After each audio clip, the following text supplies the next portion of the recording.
IAS academy Kumaratchi. இந்தி பண்பாட்டிற்கு டெல்லி சுல்தான் வழங்கிய கொடை.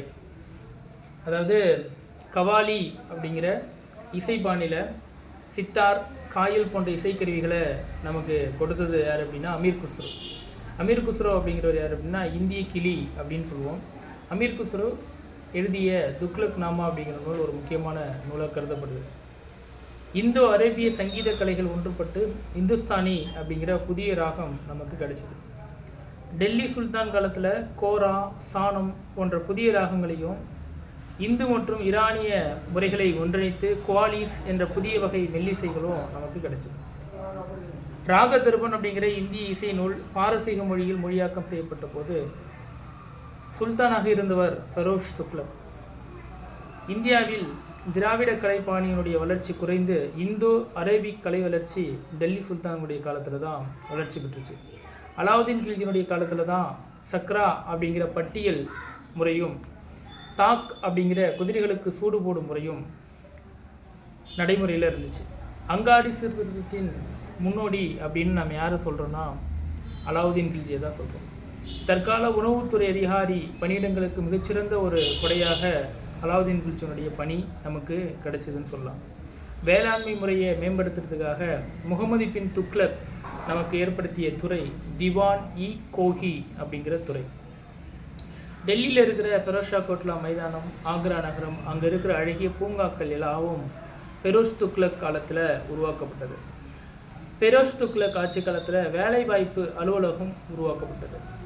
இதை கேள்வி எப்படி கேட்பாங்க அப்படின்னா, வேலைவாய்ப்பு அலுவலகம் யாருடைய காலத்தில் உருவாக்கப்பட்டது அப்படின்னு கேட்பாங்க. ஃபெரோஷ் துக்லக் அப்படிங்களுடைய ஆட்சியில் தான் உருவாக்குறாங்க.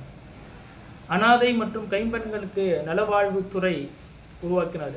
யார் அப்படின்னு பார்த்தீங்கன்னா ஃபெரோஷ் துக்லக். இந்த துறையை நம்ம என்னன்னு சொல்கிறோன்னா திவானி கைரத் அப்படின்னு அழைக்கிறோம். ரஷ்யா சுல்தானா அப்படிங்கிறவங்க டெல்லி சுல்தானியத்தின் முதற் பெண் ஆட்சியாளராக வந்ததும் இந்து இஸ்லாமிய ஆட்சி மரபில் மாற்றத்தை உருவாக்கக்கூடிய வகையில் ஒரு பெண் அரசாள முடியும் அப்படிங்கிறதுக்கு வித்திட்ட ஒரு விஷயமா இருந்துச்சு.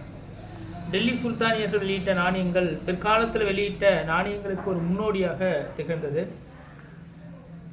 இதுபோல் நிறைய விஷயங்கள் டெல்லி சுல்தான்கள் பற்றி இருக்குது. ஃபெரோஷாபாத் அப்படிங்கிற நகரத்தை ஃபெரோஷ் துக்லக் அமைத்தார். அவர் ஒரு கட்டிடப்பிரியர், கட்டிடக்கலைஞர், கட்டிடக்கலை வேந்தர்.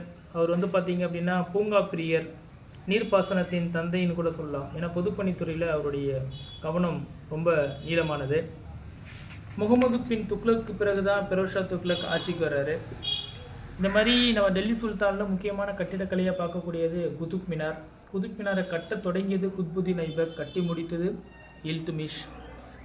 குத்புதீன் ஐபக் முகமது கோரியின் அடிமை என்றால் குத்புதீன் ஐபக் என்னுடைய அடிமை இல்துமிஷாக கருதப்படுறார்.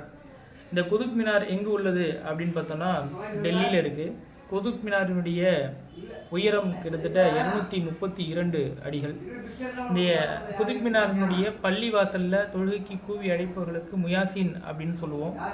அந்த உயரமான கோபுர பகுதிகளில் இருக்கிறவங்க, அந்த கூப்பிடுறவங்க பார்த்திங்கன்னா மினார் அப்படின்னு சொல்லப்படுறாங்க. அலைதர்வாசா அப்படின்னு சொல்லக்கூடிய இந்த கட்டிடத்தை கட்டியவர் யார் அப்படின்னா அலாவுதீன் கில்ஜி.